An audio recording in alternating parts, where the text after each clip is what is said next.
বিএমপির অফিস ভাঙচুর করছে, আমার বাড়ি সেটাও ভাঙচুর করছে, আমার নেট অফিস সেটাও ভাঙচুর করছে ছাত্রলীগ, যুবলীগ, আর কিছু সন্ত্রাসী বাহিনী আছে দোষী মণ্ডলের, শহীদ মণ্ডল, ওরা আগে আওয়ামী লীগের আধিপত্য নিয়ে এখন চলতে চায়।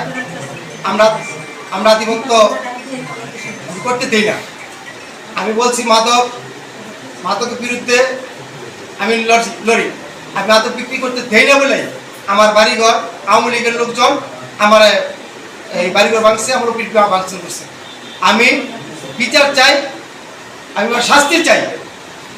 একটা ফারুক, জসিম মন্ডল, ভাই ছেলে আছে একটা লিটন, রিফা, প্রায় 1.5 থেকে 200 লোক। এই সন্ধ্যা 7টা, বরাবর 7টা। জানি না কি কারণে আওয়ামী লীগ, যুবলীগ, ছাত্রলীগের পোলাপান আমার বাড়ি আর ভাঙচুর করছে। কি কারণে ভাঙছে সেটা জানি না। আবার বিএনপির অফিস সেটাও ভাঙচুর করছে, আমার বাড়ি অফিস, আমার বাড়ি ঘর সেটাও ভাঙচুর করছে, আমার নেট অফিস, ব্যবসায়ী অফিস সেটাও ভাঙচুর করছে।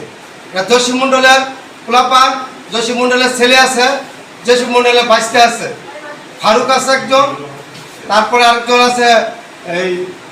এই গ্রুপটাই আমাদের কাজগুলো করে, মাদক ব্যবসা করে।